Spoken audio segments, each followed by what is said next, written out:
This is a series of films that tells the history of contemporary fashion photography as seen through the eyes of models. Winnie Harlow, thank you very much for joining us for Subjective, which is this interview series. So I just want to ask you a few questions and show you some pictures and just find a little bit about your life and about your modelling and what you're doing. Perfect. So I guess the first place to start this is to how you got started. So how was your development? Were you heading to be a model? Well, tell me about how it all began. Well, honestly, I didn't really want to be a model. Right. What did you want to be? I wanted to be a journalist. Okay. Yeah. I was planning to go to school for journalism, and I actually got this email from this photographer out in London. He asked if I could do this shoot for something that he did called Show Studio. Ringing a bell.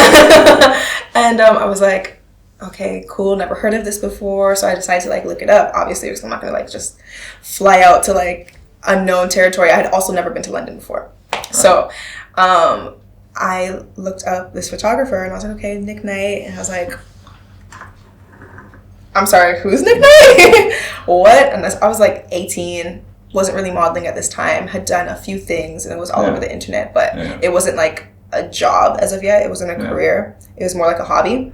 So I was like, yeah, of course. I responded back.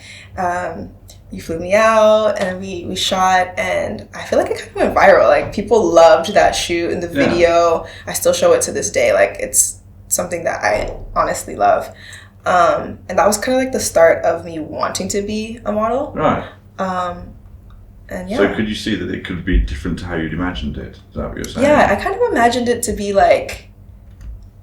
I don't know, kind of what you'd see on America's Next Top Model. Yeah. So I just never really wanted to be a model because I thought it was just everything just crazy and go and this and the third and waking up and I don't know. I just thought it was crazy, photo shoots with bees and swimming with sharks, and I was just that's not for me. But then when I actually came and worked with you, I was like, this is it's hard, but it's tons of fun. Yeah. It's I don't know, I felt so elated. I was like, oh, this is actually something that I would want to do. Yeah. And then I got a call to do the Descol campaign, and then I was the brand ambassador with Adriana Lima for I think it was 2014 summer. Wow. And that was my first big gig. Yeah. And then from there just So but what I'm interested in is the really early part of your life. I'm not interested in a whole lot, but I'm interested in just you telling me about a little bit about you as a child, kind of how you were growing up. And I was a very confident child, a very loud, wild child. Sisters, brothers? I have 2 sisters and 4 brothers, and I'm a middle child. Yeah. You're the middle child? I'm the middle child. Right, okay. But I was kind of for a long time I was the youngest girl. Yeah. So I was always spoiled. Right, okay. And then now, I have 2 younger sisters and a younger brother, so now I spoil them and give them the same, love that I got. But, I was a very wild child, very outgoing. Whereabouts in America? Canada, Toronto, yeah. So my dad actually lives in Jamaica, and he has a house in Atlanta. So I'd go back and forth between Jamaica and the States to visit him. But my mom and we lived in Toronto. Right, okay. So, I lived most of my life with just my mom, and she was my big sister, and she would take me everywhere. I would get in trouble a lot for talking to strangers because I just love to talk to people. But I was a very, I don't know, open-natured child. And were you in countryside or were you in the town? City or was it sort of suburb. Okay. Right. Yeah, but hood suburb. Right. Okay. It's a mix. It's really very interesting where I grew up. And what did you first think you wanted to be? I mean, you said you wanted to be a journalist, but how long was that? I wanted to be a ballerina first. Right, I guess that's common with a lot of young gentlemen. I actually do, I used to take ballet in school when I was in high school. Right. And then I just started taking ballet again, but then I pulled my groin. Right. Which was 3-4 months ago. Okay. So I stopped again, but I would like to try and take it back up again. I wanted to be a ballerina when I was little. And then I wanted to be a journalist in school just because I was how do I get close to celebrities and talk to them and all that type of stuff. As a 15-year-old girl. Yeah, would, yeah. Yeah, having a crush on all the boy bands and all that type of stuff. Yeah. And then, I fell into modeling at 17. Right, okay. So, and were your parents supportive? My mom was kind of supportive, Yeah. but like, still like, I still feel like you should go after your like journalism dream and stuff. Yeah. My dad was like, forget journalism, forget modeling, send her to the military. Like, she needs to like have free education and this, that, and the third. And I was like, that's not the route I'm going. So I don't know why that's. So your dad wouldn't put you in the military? Yeah. Okay. That wasn't an option though. That was never gonna happen. That was never ever gonna happen. My mom also was like, send any of your kids that you want, but not mine. Right. You send your boys, not my little girl. You're not gonna send her to the military. So that was never really an option, but it was a suggestion. And was your father from the military? No, he wasn't. Right. So he actually wasn't, but he's very disciplined. Right. Okay. Right. Okay. So things started happening for you. As we know, through our work together, things started happening as well, which is great. And I remember obviously very well the first year because it was only a couple of years ago, it wasn't so long ago. Yeah. I remember being amazed, when you came in, but I knew what you were going to look like and everything else, so I found you on the internet. But I was really blown away by the way you modelled. It was just the pure sort of physicality of modelling, to be able to find those positions, to be able to twist your body, move, etc., to make the clothes look elegant, to make it look like you were understanding what the clothes meant, all those things which people take for granted but aren't. Being a model is as you know, is something which is a specific skill. It's not like being a ballerina, not like being a dancer, not like being an actress. It's a specific skill. Mm-hmm. And do you feel you learned that from somebody? What did you have modelling idols?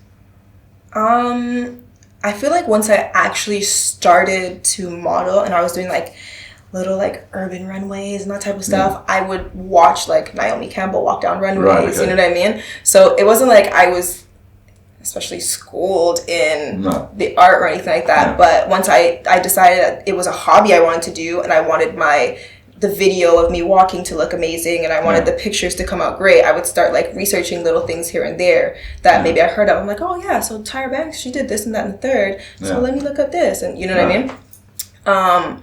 But still I was not well versed at all. I had no idea who anyone was. So like I'm saying like Naomi Campbell and Tyra Banks, those are like big like worldwide stars and that's who I knew, Right, okay. I didn't know anyone like but they're still kind of the worldwide stars because they're very, very good. So but like they were very, very known. So I didn't know anyone that was like, if I saw like a magazine cover, I'd be like, who's that? You know what I mean? Like, but if I saw them, I was like, no, I've known them forever. Like those are the stars to me. And are your idols, so when you were starting modelling, with a well-known Tyra Banks and Naomi Campbell, but do you have idols now? I don't think I have idols. I look to everyone for inspiration in different things. Yeah. I don't have like one specific person I'm like, I want to model my career after them or I want to model my life after them, whatever.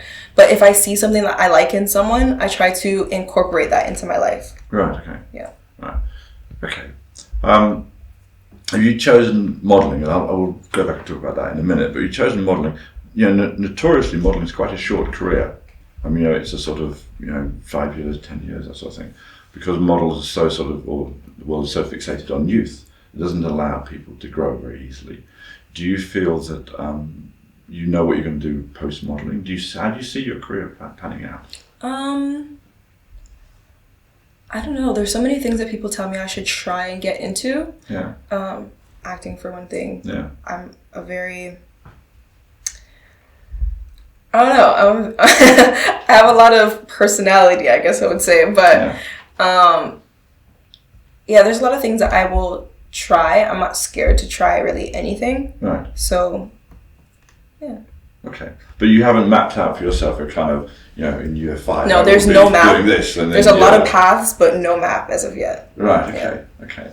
And does it worry you that modelling is kind of such a intense and often, not always, but often short-lived? No, just because I have confidence in myself and that there's no one like me. Right. So I feel like, as well, even though my skin is pretty dormant, it can move. Right. And I feel like that's also a a plus. Right. Like for the next 10 years, it may stay fairly the same, but a picture taken in year 1 and year 10 will be like, oh, there's something new and there's something, you know what I mean? Yeah. So I feel like that's also an added plus too. Yeah. Okay. Let's move on a little bit.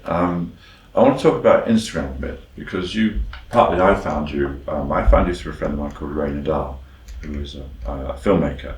And I was talking about doing the shoot for Show Studio, and she said, "Oh, you should look at this girl." And so I found you through the internet. And so you have. Tell her I owe her everything. I will certainly pass on good wishes to her. But how do you? Because Instagram is an important platform for you. Yeah, very much so. And it seems to have always been there, really, in your sort of life, your public life. And you're very vocal on it. You're not somebody who just posts a picture. You engage with your fans, you engage with your followers, and you take up debates, and etc., etc. So how much do you see your need for other supports? Because previously a model would have needed a magazine supporter, for instance, but do you see that so necessary now? Or? No, for sure. I definitely do. I feel like it's... Even when you have a platform, like for example, a king, he has his platform, but you need the following. You know what I mean? You need the people behind you to push you and be like, yes, no, this is a good king. This is a righteous king. This is a so on and so forth. Just because you have that crown, so to say, doesn't mean that the people will still follow or be interested, you know? So I feel like you need many platforms to build and grow. And how much time do you spend on your Instagram? I mean, I don't mean how much time you spend looking at it, but how much of a curated thing is it for you?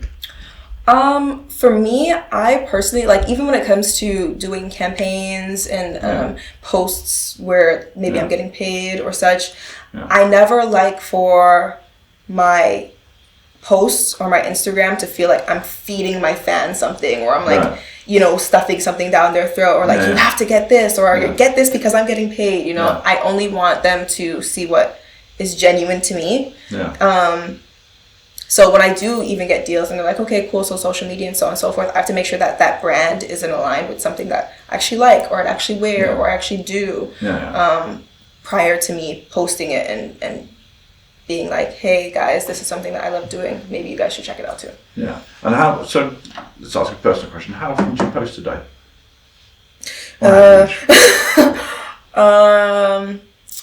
I'd say per week I probably get out like 9 posts. Okay. So just a little bit over 1 a day. Yeah, exactly. Okay. It's about the same to me actually. I've posted. And you, as I said, you kind of engage with your fans, you engage with debate on your site. And I noticed there's been some of the posts have been about people copying you, and people physically copying you. So people putting on makeup to look like the same as your face. And that's caused a certain amount of concern across the internet, across very much so. Sort of it being blackface. But you defended that. I did, and I didn't defend it because it was quote unquote blackface. I defended it because it wasn't. In my opinion, there were people who were of many different races who were doing this, and people only found a problem in it when it was someone who was white, and I feel like that's wrong. If it's going to be a problem for one race, it should be a problem all across the board. So personally, I felt like it was them being inspired by what they found to be art. People even get my face tattooed on their body, and I don't take it as them getting me tattooed, but what I mean to them and what I symbolize, you know what I mean? So I didn't take it as blackface. I took it as them being inspired by art. Have you ever met anybody with your face tattooed on them? Yeah, I think there's like 3 or 4 people. Really? Probably more actually. Exactly, that's all I know. 3 or 4 you know. Yeah, exactly. Yeah. It's great because some of the tattoos now are so photorealist. It's amazing. Yeah. So I can't quite work out whether it's just a pure compliment or whether it's a bit odd or whatever. I'm just to get a tattoo. Yeah, have your face on somebody else. Yeah. That's the kind of. I mean, tattoo my face on you, so I know it's real. we did a project actually where we did exactly that. We got models like Cara Delevingne, Carly Kloss, and they did it was for Garage Magazine, did a project with them. And then we got tattooists to literally draw the pictures that I created on people. Oh my gosh. So So it's an odd kind of, because I like the idea of the sort of. I get a tattoo that you created. Really? Mm-hmm. Okay. I only have one tattoo. It's a heart on my ring finger. And it's skin toned because obviously I have to work, so I don't want it to be seen that much. But if you did do like a small creation, I'd get it done in skin tone as well. Excellent. Yeah. I'm very tempted now. I wonder what you want. Okay, let me have a look at a few things here. Let's prompt you a little bit of a picture. Here's a good one to start with. So, that's a prompt. Tell me a little bit, Winnie, tell me a little bit about how this came about and what it is. Okay, so this is a picture from Lemonade. Uh-huh. And this is actually the first shot that I filmed when I got on set. So I always tell this story about how I got on set. They put me in hair and makeup. This was the hair and makeup and wardrobe. Yeah. And I was walking onto set. Someone was leading me onto set to this big tree that we're all standing around or sitting in. Yeah. And Beyonce came running towards me in all her glory. And she was like, oh my gosh, thank you so much for coming. Thank you for taking the time. So this is me. This is exactly like what I look like when she ran up to me. And I was just like, thank you for having me. Did you not meet her prior to that? No, I've never met her on set? That was when I met her. Wow. Yeah. So how did that come about? Okay, so this all happened in December. Around December 10th, I got a few emails from a casting agency basically being like, we have a casting, we can't really say much about it, but this is what it is. Well, not this is what it is, but it's filming in New Orleans. That was pretty much all they gave me. It was a casting in New Orleans, can't really say much about it. Okay. So my management at the time was just like, okay, whatever, and brushed it off. Yeah. They emailed maybe a couple more times, got no response from us. And then a friend of mine out in LA, I was in LA at the time filming Germany's Next Top Model with Heidi Klum. Right. They asked me to be a guest judge. Right. So I had just wrapped. Were you a harsh judge? Sorry? Were you a harsh judge? No, I feel like I was nice. Oh, okay, I was just wondering. I was honest though. I definitely was honest. Well, that's probably the best policy. Yeah. Sorry, I speak upset. No problem. I got a call from a girlfriend of mine, and her close friend is Beyonce's personal assistant. Right. So she called me and she's like, so a girlfriend of mine is Beyonce's personal assistant and she wants your number. And I was like, so what's this call about? Like, give her my number. And she's like, okay, girl, just want to know because I don't like giving out people's numbers. And I was like, go ahead. So her assistant called me and she's like, basically, B wants you for a shoot. Can't really say much about it, but it is in New Orleans. It's pretty much the same spiel, but now I know it's for Beyonce. Yeah, so I was makes a big difference. Yeah. Book the flight, I'm coming. Yeah. So I flew from LA to New Orleans for 2 days, shot, and then flew back to Toronto. Right, okay. Yeah. And tell me a little about the shooting. Was it enjoyable? Who was the director in the film? Shoot, I don't remember their names. But they were a lot of fun too. They wanted me for quite a few shots, which I was so happy about. Yeah. So how many shots did you do in the end? Because there's this one, there's the shot of you with the crown on. Yeah, I filmed a few things. They didn't use all of them, but I think they used like 3 different scenes, or 4 different scenes. Yeah. But some of them are quick. Like there's one of me walking into a corridor and looking around, and before I walk off. There's one of me in like a bathroom, like in the mirror and stuff. There's this one, and there's one where I'm like sitting on a bed, but you don't see anything but a close up panning in of me. Right. So those are the 4 shots that they used. But no, there's 5. There's also one, but this is a group shot of us sitting at a table. Yeah. Okay. And I walk over and I give Beyonce like some juice or something like that. Right. But it was amazing to film, especially that scene at the table. I'm surprised they only used like a split clip of that because we shot there for like 45 minutes and just like chilled and talked. Yeah. And that was like my favorite scene to film because I was the first person to sit down. I was just kind of chilling, asked for a jacket because it was pretty cold. Yeah. And then I was talking to people on this side as they started sitting down. And then I turned to this side to like talk to people, and B was sitting beside me. So I was like, perfect. And so, has the relationship continued since the video? Has it been more? She's spoken to you more, a bit more contact, or? Well, it's obviously not personal contact, but she did send me an email to say thank you for being in the video right before it dropped. she has sent me quite a bit of Ivy Park swag. Right. And she invited me to come to the concert that they had in Toronto. So basically I was in Australia, flew to New York, and flew back to Toronto for one day just for that, and then came out here. Wow. Yeah. So, and has it made a big difference to you?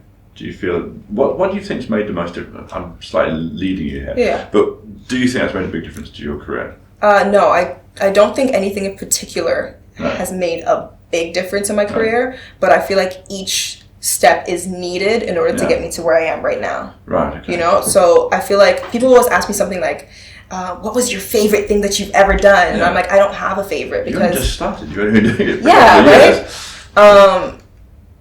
But each thing from like Beyonce to like my first runway, if I didn't do my first runway, I would have never gotten to Beyonce. Right. You know? So I take...